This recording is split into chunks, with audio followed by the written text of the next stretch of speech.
Kita buka Alkitab kita di dalam 2 Korintus pasal yang ke-9, kita baca ayat 6 dan ayat yang ke-7. Satu perikop itu berbicara tentang memberi dengan sukacita, membawa berkat, tapi kita fokus dulu ke ayat 6 dan 7. 2 Korintus 9 ayat 6 dan 7.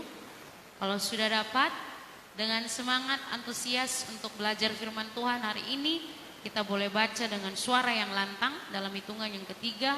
1, 2, 3.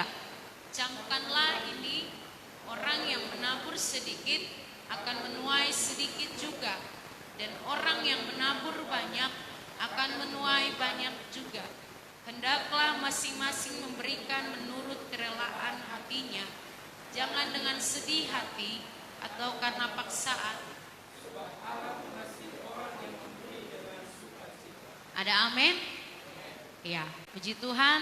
Ini adalah surat Rasul Paulus yang kedua untuk jemaat di Korintus, dan sedikit kita akan mengulas tentang latar belakang kenapa surat ini ditulis oleh Rasul Paulus dan kenapa ada pembicaraan tentang memberi ini di dalam surat kepada jemaat di Korintus.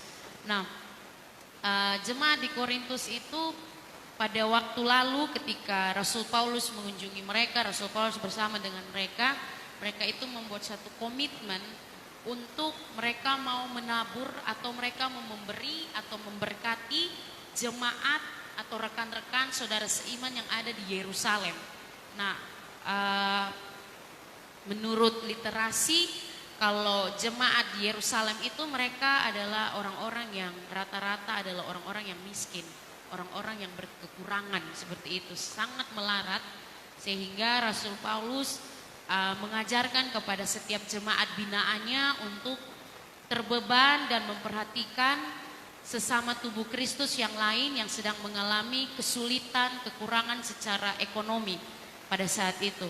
Sehingga gereja yang ada di Korintus itu sangat berapi-api, mereka sangat berantusias, sangat bersemangat sekali memberitahukan kepada Rasul Paulus bahwa kami berkomitmen, kami akan menopang saudara-saudara yang ada di Yerusalem, ya. Kami akan membantu mereka secara finansial, dan mereka berkata bahwa mereka akan mengumpulkan uang mereka, dan ketika Rasul Paulus nanti mengunjungi mereka, mereka akan menitipkan berkat mereka itu untuk jemaat di Yerusalem. Namun dalam perjalanannya ada beberapa masalah yang terjadi di jemaat itu. Ada penyesat-penyesat yang datang dan kayak mengadu domba jemaat dan Rasul Paulus, sehingga terjadi sedikit gesekan atau perpecahan, sehingga membuat hubungan Rasul Paulus dengan jemaat itu jadi tidak baku enak begitu. Sehingga Rasul Paulus ini ragu, ini apakah jemaat ini masih akan tetap berkomitmen memberi atau tidak, seperti itu. Sehingga Rasul Paulus menulis surat ini untuk jemaat di Korintus. Dia mau membangkitkan kembali, dia mau mengingatkan kembali jemaat di Korintus bahwa oh iya, kalian sudah pernah berkomitmen, kalian mau memberkati orang-orang di Yerusalem. Kalian jangan lupakan ya janji kalian itu, kalian jangan lupakan komitmen kalian itu. Kalian sudah berjanji, kalian harus menepati seperti itu. Lalu dia memberikan peneguhan-peneguhan dalam satu perikop ini bahwa orang-orang yang memberi dengan sukacita, dengan tulus hati, mereka akan diberkati Tuhan, dan mereka adalah orang-orang dikasihi oleh Tuhan, seperti itu. Jadi Rasul Paulus menulis surat ini supaya mereka segera mengumpulkan uang-uang mereka, dan ketika Rasul Paulus nanti datang, mereka akan memberikan kepada Rasul Paulus sehingga Rasul Paulus bisa teruskan kepada jemaat di Yerusalem. Nah, jadi Rasul Paulus sedang mengingatkan kepada jemaat di Korintus bahwa pemberian yang kita akan berikan kepada orang lain, kepada sesama, itu harus datang dari hati. Ya, kita harus memiliki motivasi yang benar di dalam memberi. Motivasi kita itu harus berkenan di hadapan Tuhan.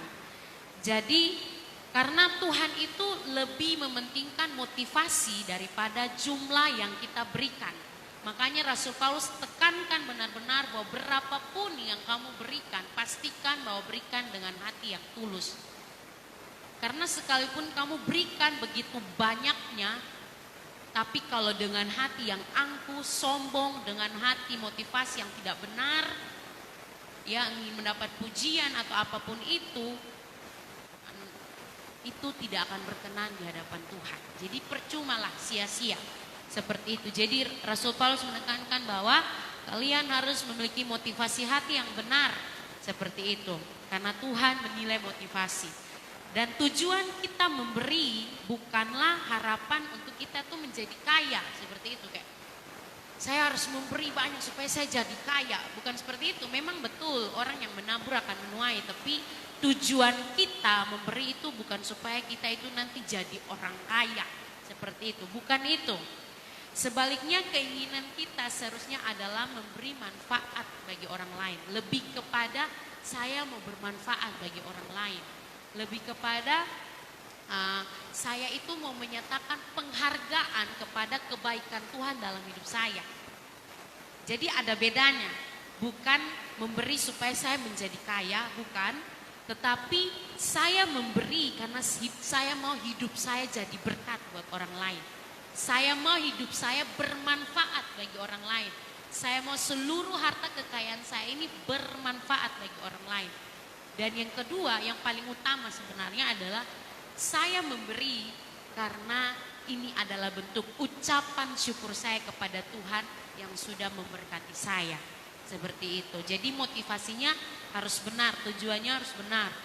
Kemudian kita tidak boleh membiarkan kurangnya iman terhadap penyediaan Tuhan menghalangi kita untuk memberi secara cuma-cuma dan murah hati. Karena Tuhan mampu mencukupkan kebutuhan kita. Seperti itu. Jadi kita memberi, tetapi jangan biarkan kekurangan itu akan mengurangi iman kita, menekan iman kita. Kita memberi, kemarin Dr. Bilsu bilang mau memberi tapi kayak ragu-ragu, ya kan takut nanti saya kekurangan juga atau bagaimana. Nah seperti tidak boleh seperti itu. Kita memberi itu dengan hati yang legowo, dengan hati yang sukacita. Lepaskan, taburkan, lepaskan, taburkan. Seperti itu. Tidak ada rasa takut, tidak ada rasa cemas. Yang ada tuh hanya rasa sukacita dan ucapan syukur. Nah kita akan belajar beberapa poin. Apa sih yang Alkitab katakan tentang hukum menabur dan menuai. Nah kita akan lihat beberapa ayat. Kejadian 8 ayat 22. Kejadian 8 ayat 22. Di situ berbicara tentang Tuhan sedang menyampaikan firman kepada Nuh. Pada saat itu kan bumi itu sudah dilanda oleh air bah dan semua sudah habis lenyap. Lalu Tuhan memperbaharui janjinya kembali dengan Nuh. Dan Tuhan mengatakan seperti ini, selama bumi masih ada, takkan berhenti-henti musim menabur dan menuai, dingin dan panas, kemarau dan hujan, siang dan malam. Ya garis bawahi, selama bumi masih ada, takkan berhenti musim menabur dan menuai. Ini berarti jasmani dan rohani, seperti itu.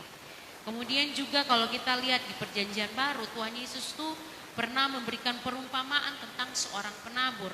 Seperti itu, penabur yang menabur di tanah yang berisi, tanah yang gembur, tanah yang berbatu, kemudian tanah yang penuh dengan semak duri, tanah yang di pinggir jalan. Nah itu Tuhan Yesus memberikan perumpamaan tentang seorang penabur. Jadi ketika dia menabur di suatu tempat, dia akan menuai sesuai dengan apa yang dia taburkan. Dan di tempat yang mana bisa menghasilkan tuayan seperti itu. Kemudian juga Rasul Paulus juga berbicara atau menyinggung tentang seorang petani ya di dalam 2 Timotius 2 ayat 6 yang tadi Tuhan Yesus memberikan perumpamaan itu di Matius 13 ayat 1 sampai 8. Ya di 2 Timotius 2 ayat 6 di situ dikatakan bahwa seorang petani yang bekerja keras haruslah yang pertama menikmati hasil usahanya. Jadi Alkitab banyak berbicara mengenai hukum menabur dan menuai seperti itu. Kadang-kadang kita menganggap itu sesuatu yang klise. Kayak betul kosong deh, ketong tuh menabur dan ketong akan menuai. Ini nyata, ini benar, ini ada hukumnya, ini adalah hukumnya, ini adalah prinsipnya. Seperti itu. Jadi Beginilah cara kerja atau ritme atau alur kehidupan di bumi.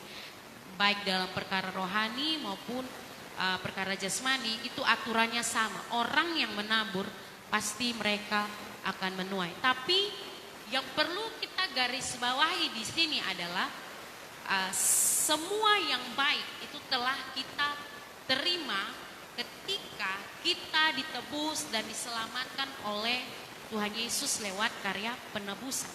Jadi ketika kita sudah ditebus, diselamatkan, kita sudah menerima semua yang terbaik. Kita mendapatkan jaminan untuk menerima segala sesuatu yang terbaik. Amin. Percaya itu? Iya, betul. Ketika kita sudah ditebus, diselamatkan, maka kita memiliki jaminan untuk menerima segala berkat yang terbaik dari Tuhan. Tapi tidak berhenti sampai di situ saja. Orang percaya yang sudah menerima kebaikan dan segala berkat terbaik dari Tuhan juga harus menjadi penyalur kebaikan Tuhan bagi sesama. Jadi kita diberkati itu tidak stop pada kita saja, tapi kita harus menyalurkan lagi kepada sesama kita. Ya. Maka dengan demikian kita memberi hormat dan kemuliaan bagi Tuhan dan juru selamat kita. Jadi kalau kita baca satu perikop ini, Rasul Paulus tuh lagi berikan mekanisme tentang hukum menabur dan menuai. Jadi seperti ini, oleh anugerah Tuhan kita itu diberikan atau kita itu diberkati. Orang percaya diberkati, orang percaya diberikan apa yang dibutuhkan. Turun ke bawah, kemudian orang percaya yang sudah diberkati akan menyalurkan lagi kepada sesama. Sesama yang menerima diberkati juga, mereka akan bersyukur dan memuliakan Allah. Memberikan hormat kembali kepada Allah. Lalu Allah yang diberikan hormat, Allah yang disanjung, Allah yang ditinggikan, Allah yang dimuliakan akan terus mencurahkan berkatnya bagi umatmu. Begitu terus. Itu mekanismenya seperti itu. Jadi terima dari atas, salurkan, naikkan kembali, turun lagi, seperti itu mekanismenya. Jadi tidak stop Allah memberkati kita lalu stop di situ. Oh berarti hidup kita stagnan. Tidak ada alur yang baik terjadi di sana seperti itu. Nah ini yang Rasul Paulus gambarkan. Bahwa oleh anugerah kita semua diberkati oleh Tuhan. Dan oleh anugerah juga kita boleh menjadi berkat buat orang lain. Nah selanjutnya, prinsip hukum menabur dan menuai. Yang pertama, kita akan menuai apa yang kita tabur. Amin.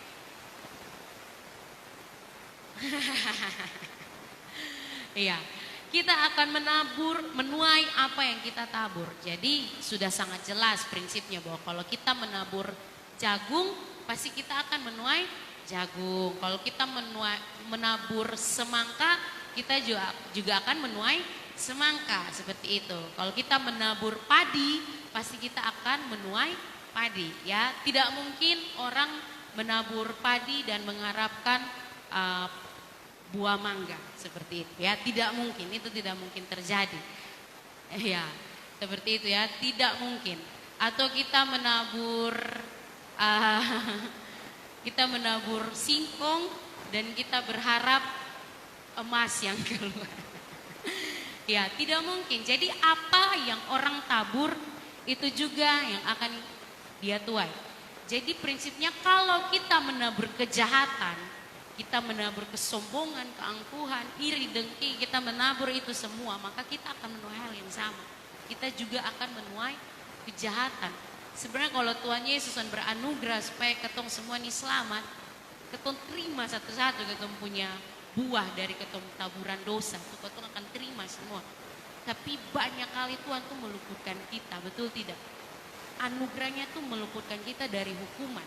Nah tapi bukan berarti buat kita jadi kepala besar. Justru kita harus sadar, oh iya ya Tuhan mengasihi saya. Jadi orang yang menabur kebaikan juga pasti akan menuai kebaikan. Jadi setiap orang akan menerima seperti apa yang mereka tabur. Ya, jadi kalau mau menuai kebaikan dalam hidupnya, taburlah kebaikan. Nah, yang kedua, prinsip hukum menabur menuai. Jika kita berhenti menabur, maka kita juga akan berhenti menuai. Ya.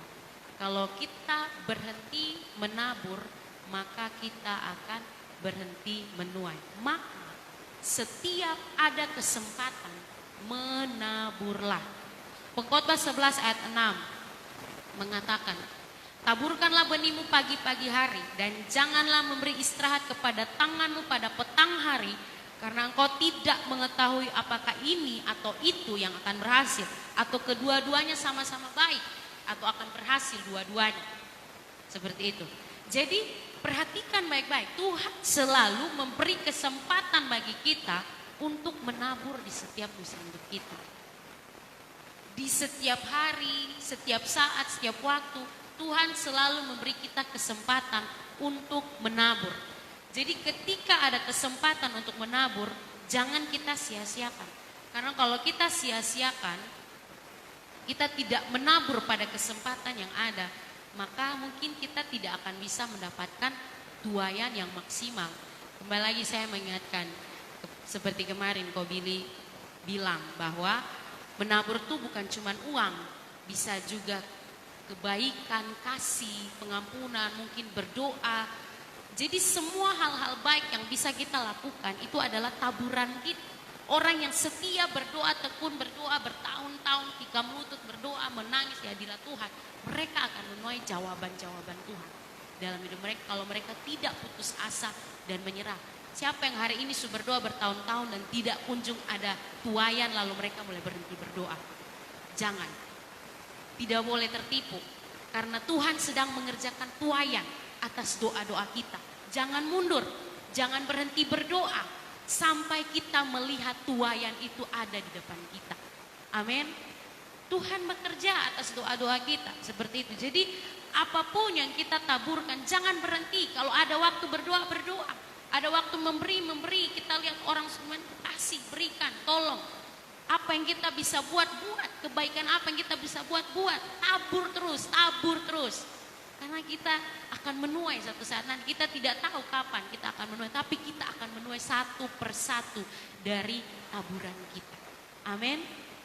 Nah, kalau kita berhenti menabur, maka kita akan berhenti menuai. Jadi kita harus menabur di setiap kesempatan yang Tuhan berikan kepada kita. Kemudian sekalipun kita sedang berada dalam kekurangan, kita harus tetap menabur. Sekalipun kita lagi susah, hidup kita lagi banyak pergumulan, beban, tapi kita harus tetap berbuat baik kepada orang lain. Kita harus tetap menunjukkan kasih Tuhan, sukacita, damai kita bawa kepada orang-orang. Kadang kayak lagi stres, lagi banyak tekanan, jangan coba-coba datang senggol beta jangan coba-coba datang sentuh beta. Jangan coba-coba. Itu beta meledak satu kali itu. Nah, kayak gitu. Tapi firman Tuhan mengajarkan kita bahwa dalam keadaan sulit, dalam keadaan susah, kekurangan, kita harus tetap menabur. Bahkan dalam hal keuangan juga. Ya, seorang petani yang sedang kekurangan itu harus tetap menabur. Kalau tidak menabur, nanti dia tidak akan pernah menuai dan akan terus dicekam kekurangan. Betul tidak? Kalau misalkan petani ini lagi mungkin tinggal segenggam benih mungkin yang ada di tangan mungkin, tapi dia berpikir bahwa ini dia harus simpan untuk makan begitu. Nah, kalau misalkan dia makan berarti selesai sudah. Dia harus tetap menabur, Oh, kalau beta menabur bisa saja nanti ini akan tumbuh dan akan berlipat ganda lagi seperti itu. Jadi meskipun dalam keadaan kekurangan, kita harus tetap menabur seperti itu.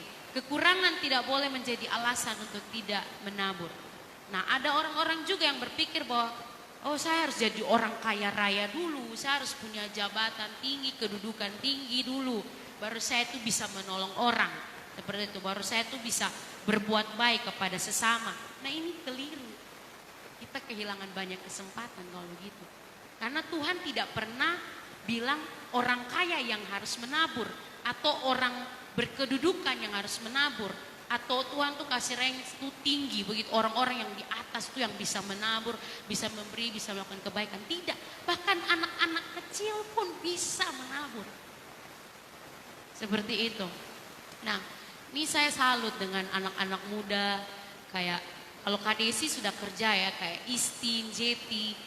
Mereka tuh masih SMA, tapi kalau kayak kita mau buat kegiatan, kita janji iman, mereka tuh saya kerupuk kayak Kak, saya ini tuh saya terharu sekali, serius.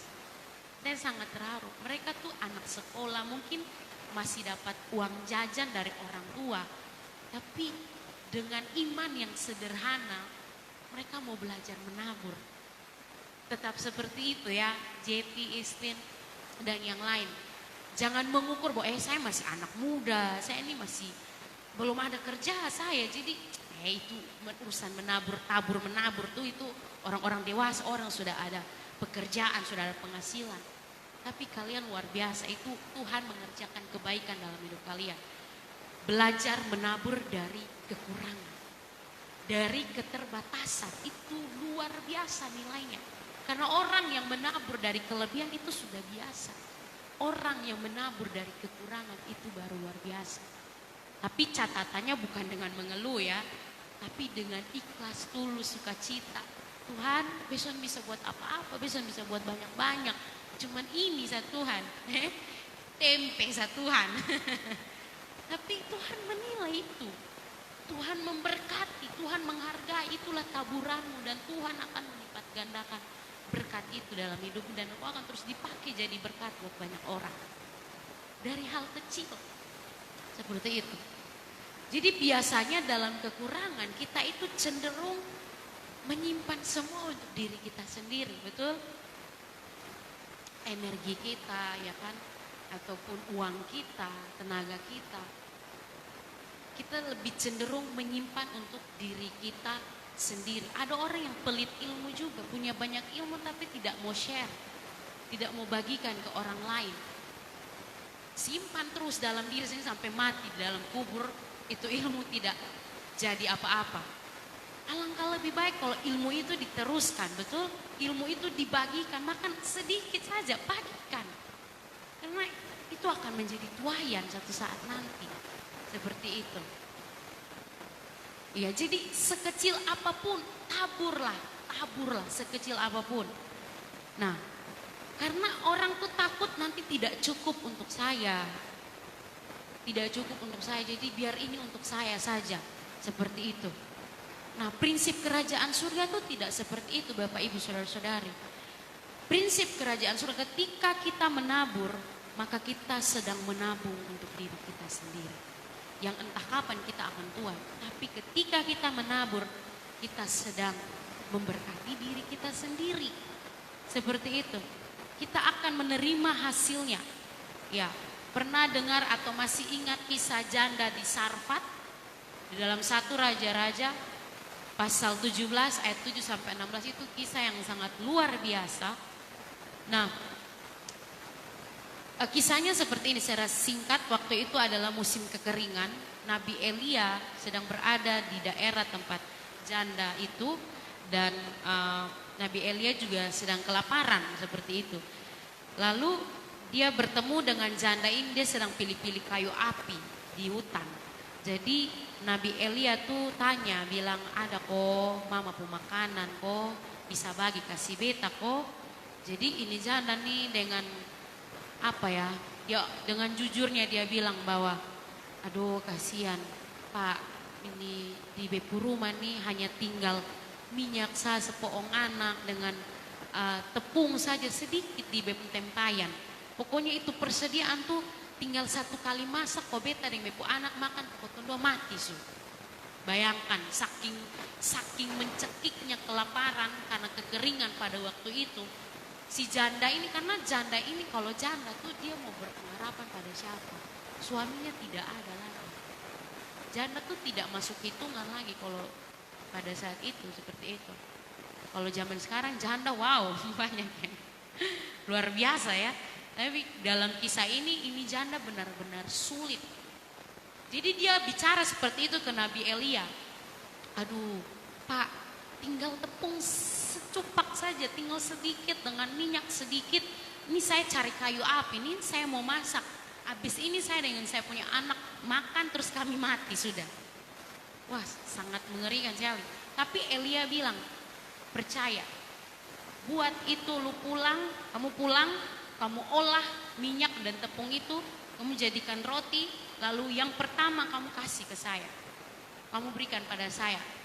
Setelah saya makan, baru kamu dan anak kamu makan. Kamu akan lihat bahwa nanti tepungmu dan minyakmu tidak akan pernah habis sampai Tuhan menurunkan hujan kembali dan kamu bisa menanam lagi. Elia bilang begitu. Coba kalau di logika kita posisikan diri kita di janda itu. Coba. Cuman tinggal beras satu kaleng, ya kan? Terus hamba Tuhan datang bilang, lu masak, lu kasih dia makan duluan. Pasti ketemu, ini hamba Tuhan sampai benar. Ini tidak benar. Ini penyesat ini. Ya kan? Kita pasti akan banyak perhitungan. Aduh, saya punya anak banyak lagi begini nih. Ini masak bubur, saya mau makan air-air sana nih. Masa mau kasih bapak duluan nih? Pasti ada sedikit pemikiran seperti itu pada janda dan memang betul. Bagaimana bisa seperti itu? Tapi Elia bilang percaya saja. Ini janji Tuhan. Kalau kamu berani saja memberi dari kekuranganmu, maka engkau akan melihat kelimpahan. Dan apa yang janda itu lakukan? Dengan beraninya dia membuat roti dari sisa tepung dan minyak itu. Dia memberikan kepada Elia. Elia makan dan terbukti sepanjang musim kekeringan itu tepung dan minyak janda itu tidak pernah habis. Ini bukti bahwa sekalipun kita dalam kekurangan kita masih tetap bisa menabur. Jangan memperkecil kapasitas kita. Kita tuh orang-orang hebat yang diberkati Tuhan. Bahkan tinggal 5.000 di tangan kita masih bisa memberkati orang. Betul? Bisa. Masih terlalu bisa. Atau mungkin kita lagi sakit, kita lagi susah, kita lagi beban berat. Masih bisa kita memberkati orang. Masih bisa kita bagikan kebaikan Tuhan. Sharing tentang firman Tuhan. Kita saksikan kebaikan Tuhan kepada orang. Masih bisa. Siapa bilang tidak bisa? Bisa. Amin. Haleluya. Ya, Amsal 11 ayat 24 sampai 25 bilang, ada yang menyebar harta tetapi bertambah kaya. Ada yang menghemat secara luar biasa namun selalu berkekurangan. Alkitab lo yang bilang. Siapa banyak memberi berkat, diberi kelimpahan. Siapa memberi minum, ia sendiri akan diberi minum. Ini firman Tuhan yang bilang. Jadi jangan pakai prinsip hemat, sehemat-hematnya. Tabung, setabung-tabungnya. Jangan keluarkan yang tidak penting. Jangan terlalu memberi juga. Bukan begitu prinsip Alkitab. Firman Tuhan bilang, banyak orang loh yang menyebar harta tapi malah tambah kaya. Malah tambah diberkati. Ada orang yang menghemat secara luar biasa. Tapi kok rasa selalu kurang. Karena apa? Seperti yang saya pernah bilang, kita tuh sedang menabur di sorga, di kekekalan, di mana tidak ada pencuri, ngengat, karat, korupsi atau apapun yang bisa mengambil itu dari kita. Seperti itu. Jadi Tuhan yang akan menaburkan kembali, Tuhan yang akan mencurahkan kembali berkat-berkatnya dalam hidup kita. Dia yang menjaga, dia yang memelihara itu. Maka tidak ada yang bisa mengganggu gugat bagian kita kalau Tuhan yang pegang.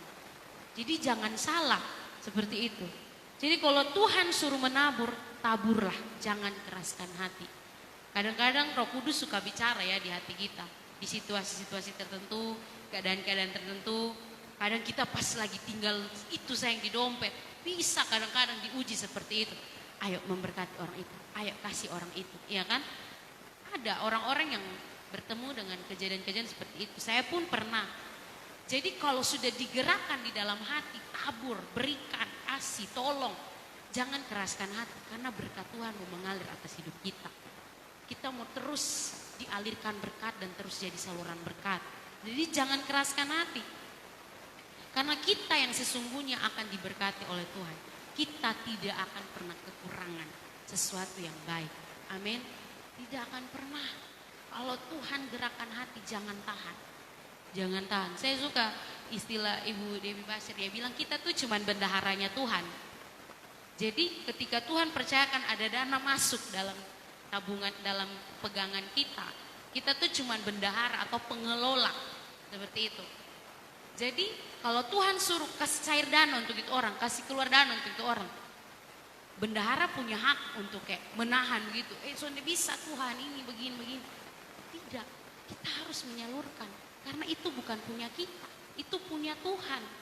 Itu kepercayaan dari Tuhan. Kita tidak punya hak atas itu. Kalau Tuhan suruh menabur, tabur. Jangan merasa saya langsung miskin habis ini. Saya langsung tidak punya apa-apa. Tidak, itu berarti kita mental orang miskin. Berarti kita belum sadar kalau kita ini diberkati Tuhan. Kita orang-orang kaya yang diberkati oleh Tuhan. Seperti itu. Nah, bagaimana kita bisa tetap menabur dalam kekurangan? Kembali lagi ke ayat yang tadi, ayat 10. Tuhan sendiri berjanji loh. Tuhan bilang, Ia yang menyediakan benih bagi penabur. Rasul Paulus yang bilang maksudnya. Ia yang menyediakan benih bagi penabur dan roti untuk dimakan.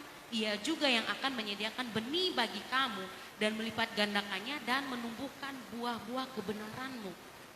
Tuhan yang sudah jamin bahwa saya kasih kamu benih dan saya kasih kamu roti. Bagaimana kamu bisa menabur dalam kekurangan? Karena saya memberikan benih. Mintalah benih kepada Tuhan. Seperti itu. Jadi berkat yang ada pada kita, hidup kita ini jangan kita habiskan atau kita pakai untuk diri kita saja. Pokoknya aku, saya saja, seperti itu. Tetapi kita harus menabur untuk orang lain, seperti itu. Supaya kita punya persediaan ketika kita menuai. Nah, kemudian saat menunggu tuaian kita juga harus tetap menabur. Seperti itu kayak, saya sudah tua ini, sudah pangku tangan, sudah tunggu nih kapan Tuhan mau memberikan tuaian kepada saya. Tidak begitu, terus tabur kebaikan, terus memberkati orang, terus lakukan terus, tidak hanya 1 atau 2 kali, lakukan terus dengan kemurahan hati yang Tuhan berikan, lakukan terus, tabur terus. Kemudian saat sudah menuai, kita harus kembali menabur, terus menabur. Kita diberkati Tuhan, menabur lagi. Wow, luar biasa. Kalau prinsip orang dunia, biaya penghasilannya semakin tinggi, pendapatannya semakin tinggi, gaya hidupnya yang dinaikkan. Itu prinsip dunia. Seperti itu kan, supaya kelihatan bahwa kita itu diberkati. Nah, itu salah, itu keliru. Prinsipnya Tuhan, semakin diberkati, semakin berkat Tuhan melimpah dalam kita, semakin kita akan menyalurkan itu ke orang lain. Bahkan orang tidak melihat bahwa dia tuh orang kaya, dia tuh orang berpunya. Karena apa? Kebanyakan hartanya itu dialirkan, ditaburkan kepada orang lain. Dia cukup untuk apa yang ada pada dirinya saja. Seperti itu. Itu sangat luar biasa. Saya juga masih belajar. Kita harus belajar. Kita harus semangat karena kita anak-anak kerajaan Allah. Kita harus punya prinsip yang berbeda. Jadi kalau kita punya berkat, bukan kita naikkan derajat atau gaya hidup kita, bukan. Itu ada tuh quotes yang bilang kalau kita diberkati, jangan naikkan gaya hidup kita, tapi gaya memberi kita. Itu yang harus ditingkatkan. Itu benar, itu prinsip kerajaan Allah. Jangan terkecoh dengan pola dunia ini. Kalau kamu diberkati tuh kalau punya ini, punya itu, rumah tambah bagus, ini, itu. Bukan itu. Saya share sedikit, tadi malam saya pas siap-siap ini, saya baca satu kisah inspiratif, ini kisah nyata. Kalau tidak salah namanya itu Bai Lifang. Kalau mungkin di Cina sana kalau saya tidak salah ya. Nanti bisa cari saya di Google, Bai Lifang namanya, Bai Lifang. Itu adalah seorang kakek tua yang renta, mungkin badannya tuh kecil. Saya lupa dia umur berapa, tapi pokoknya dia sudah tua. Dia tuh tinggal di pemukiman kayak orang-orang yang kekurangan juga, di tempat-tempat kumuh seperti itu. Dia tuh setiap hari bekerjanya tuh kayak apa? Kayu sepeda, kayak ojek begitulah, muat-muat orang, antar orang pisana kemari begitu. Apalagi kalau di Indonesia bilang apa leh? Becak. Itulah dia.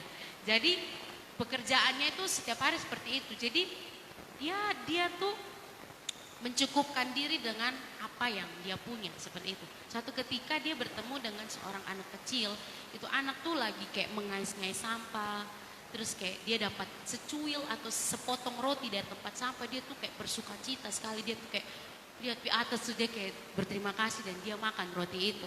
Lalu Bai Lifang nih penasaran, ini anak, terus dia ikuti terus anak ini.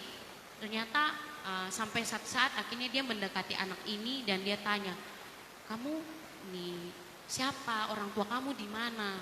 Dia bilang, saya ini pemulung begini, orang tua saya juga pemulung, tapi beberapa waktu lalu mereka memulung dan akhirnya mereka hilang, tidak tahu mereka di mana. Saya punya 2 orang adik, jadi setiap hari saya harus memulung, saya harus mengumpulkan apapun saya akan kerjakan supaya saya bisa biaya 2 adik saya. Lalu bapak tua ini, Bai Lifang ini tuh hatinya tuh kayak hancur begitu melihat anak sekecil itu berjuang untuk hidupnya dan adik-adiknya.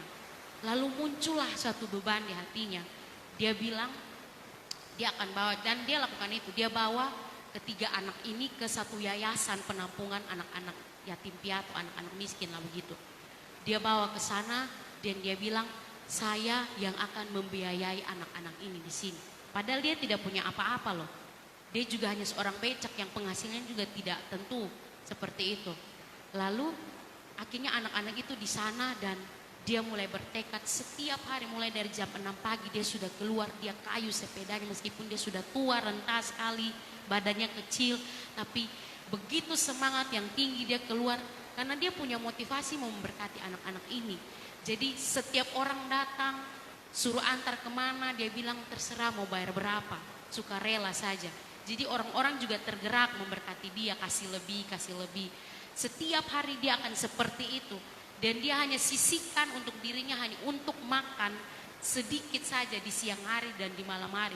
Selebihnya dari penghasilannya berapapun yang dia dapat, dia langsung kasih ke yayasan itu. Begitu terus setiap hari, dia lakukan itu setiap hari. Bahkan tidak ada dia beli baju atau mungkin dia beli makanan yang lebih enak atau apa, sebenarnya bisa, tapi dia memilih untuk tidak melakukan itu. Dia berikan uangnya kepada yayasan itu. Sampai satu saat dia sudah usia 90, dia sudah tidak kuat lagi, tubuhnya sudah sangat-sangat lemah. Dia datang ke yayasan itu, dia bawa uangnya di dalam kotak. Saya lupa berapa, sekitar 200-an ribu kalau tidak salah, kalau saya tidak salah.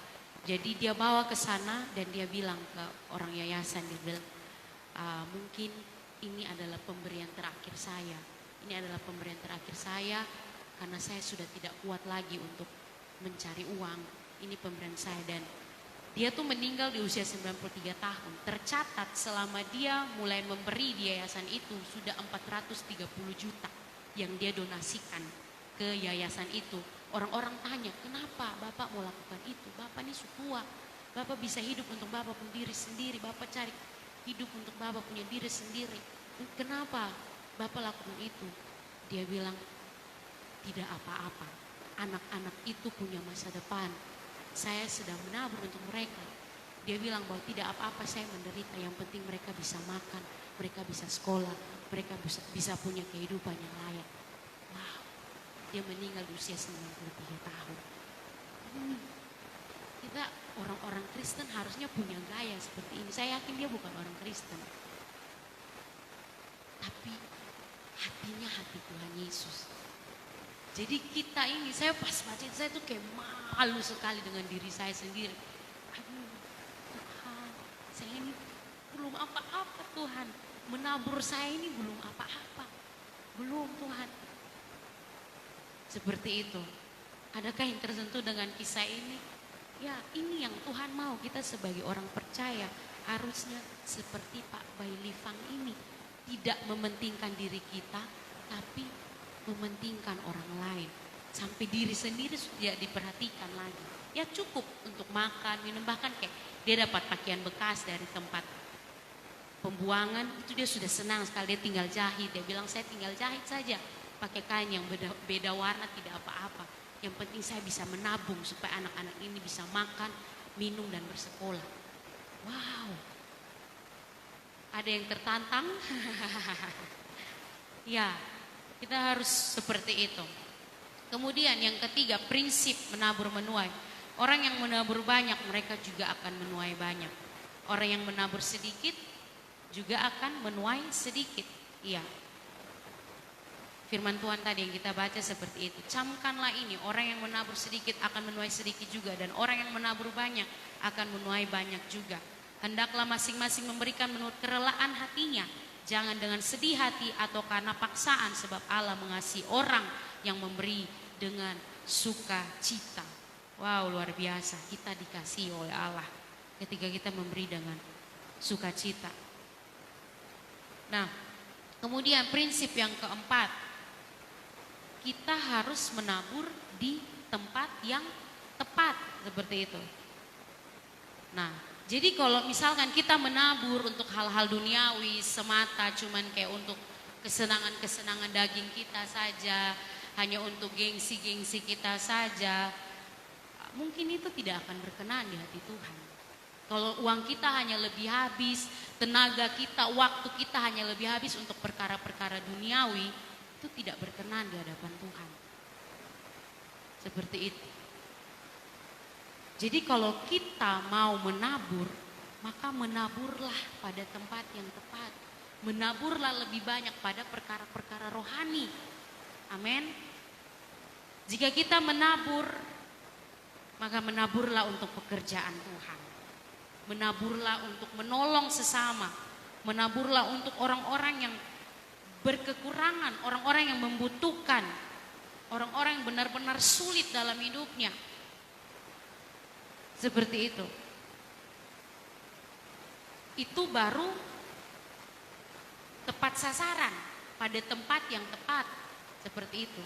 Jangan habiskan uang kita untuk foya-foya, ada lagi yang main judi atau apapun itu. Itu nol besar itu.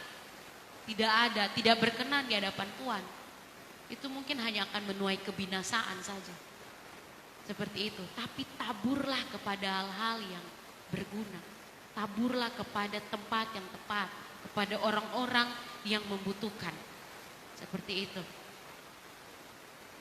Kemarin saya waktu di jalan, saya mau datang gereja, saya mau yang datang doa terobosan. Terus saya di jalan, saya lagi melamun sambil di jalan gini. Terus kayak saya lihat ada satu ibu di motor, terus kayak pakai baju tuh kayak bagus sekali kan. Saya dalam hati, bagus ya bajunya, kayak itu baju bagus le. Tapi tiba-tiba muncul dalam benak saya, itu pun akan lenyap, itu pun akan selesai. Kalau mati pun tidak bawa. Kalau dia putus napas ini malam, itu baju tinggal di bumi sini. Sonde berfungsi, sonde berguna. Tidak ada manfaat, tidak ada faedah di kekekalan. Tapi coba seandainya kita punya kesempatan untuk beli baju yang mahal, mewah, tapi kita lebih pilih untuk saya beli baju yang harga 100.000, 50.000 atau 5.000 di RB saja, ya. Ya, serba 5.000, 10.000, 15, ya. Dan lebihnya mungkin saya punya uang 1 juta. Ini bisa beli baju, sepatu bagus. Tapi karena kita ingat bahwa saya harus menabur di tempat yang tepat. Saya harus memberi uang saya kepada orang yang membutuhkan, kepada tempat yang memang butuh uang ini. Oke, kalau gitu saya PRB, saya cari sepatu-sepatu RB, ya kan, yang masih bagus. Saya cari baju-baju di RB yang masih murah-murah tapi bagus, saya bisa cuci, setrika, saya pakai. Orang kira saya beli di toko, ya, dan mungkin 900.000 itu saya bisa pakai untuk memberkati orang. Tuhan, siapa yang lagi butuh untuk ditabur Tuhan? Tuhan gerakan, ingatkan. Oh ini, telepon. Kamu lagi butuh ini. Kamu di mana? Saya mau berkati kamu. Wow, saudara, itu adalah taburan yang luar biasa. Kita menabur di tempat yang tepat, dan kita akan menuai. Satu hari nanti kita akan menuai apa yang kita tabur. Jadi menaburlah di tempat yang tepat. Karena semua kemewahan yang kita kejar itu akan habis. Kalau kita tabur, invest uang kita lebih banyak di situ, waktu kita lebih banyak di hal-hal yang fana dan akan berakhir, maka kayak apa ya? Kayak lenyap begitu saja, tidak ada faedahnya. Tapi kalau kita tabur di tempat yang tepat, memang tempat-tempat yang Tuhan bilang kamu harus tabur sini. Di gereja, di pekerjaan Tuhan, orang-orang yang susah, hamba-hamba Tuhan, orang-orang yang membutuhkan, disitulah kita akan menerima tuaian. Bukan hanya di dunia ini saja, di kekekalan juga kita akan menuai. Amin. Mari kita menabur di tempat yang tepat. Yang kelima, prinsipnya adalah menabur di saat yang tepat, seperti itu. Oh ya, sorry, saya agak mundur kembali soal menabur di tempat yang tepat. Misalnya kita ketemu dengan orang-orang, kita berhadapan dengan orang-orang yang memerlukan kasih, memerlukan pengampunan, ya, belas kasihan. Kita harus menabur pengampunan, kita harus menabur belas kasihan, kita harus menabur kasih juga kepada mereka. Jadi seperti itu. Kemudian yang kelima, menabur di saat yang tepat. Ya. Jadi saat orang lain membutuhkan, saat pekerjaan Tuhan membutuhkan, itu adalah saat yang sangat baik untuk menabur. Seperti itu. Jadi kalau pas digerakkan untuk menabur dan kita punya, memang ada, jangan kita tahan, taburlah. Taburlah dengan sukarela. Berapa yang kita bisa beri, kita yang tahu. Kita tabur dengan sukacita, kita tabur dengan sukarela. Menabur di saat yang tepat. Seperti tadi janda di Sarfat, dia menabur saat Tuhan menggerakkan hatinya untuk memberkati Elia, dan dia mengalami kelimpahan. Dia diberkati oleh Tuhan, dia dipelihara oleh Tuhan. Anak kecil yang punya 5 roti dan 2 ikan, dia menabur di saat Tuhan minta itu untuk dipakai untuk memberkati banyak orang. Jadi ketika hati kita digerakkan, minta Tuhan kepekaan, Tuhan berikan kepekaan. Siapa yang harus saya berkati? Siapa yang harus menerima kebaikan Tuhan hari ini? Ketika Tuhan ingatkan seseorang, ketika Tuhan ingatkan sesuatu, maka kita jangan menahan diri. Lakukan itu. Lakukan itu. Karena kita sedang menjadi perpanjangan tangannya Tuhan. Kita sedang menjadi kaki tangannya Tuhan. Seperti itu. Mari kita buka mata dan kita lihat orang-orang di sekeliling kita. Begitu banyak kesempatan yang Tuhan berikan untuk kita menabur hari-hari ini. Ini sedikit lagi Tuhan Yesus sudah mau datang. Waktu kita untuk menabur ini semakin sedikit. Ini tuh dunia, ini tuh ladang kita. Ini ladang kita. Jadi mari kita menabur. Menabur sebanyak-banyaknya. Karena sedikit lagi waktu Tuhan akan datang dan kita tidak akan bisa menabur. Tinggal kita menuai saja apa yang sudah kita lakukan di bumi selama kita hidup. Yang menabur kebaikan akan menuai kebaikan di kekekalan. Yang menabur kejahatan akan menuai kejahatan juga di kekekalan.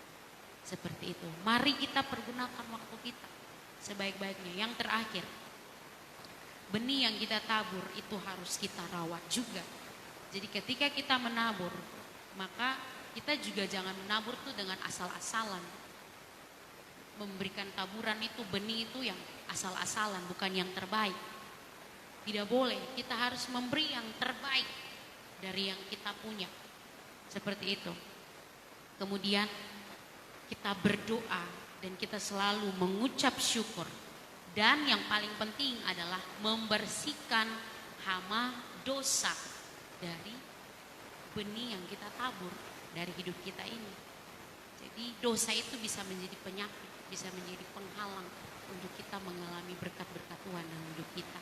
Jadi cara kita merawat apa yang sudah kita tabur, kebaikan-kebaikan, kasih, kemurahan hati, kita harus iringi barengnya juga dengan berdoa dan selalu mengucap syukur.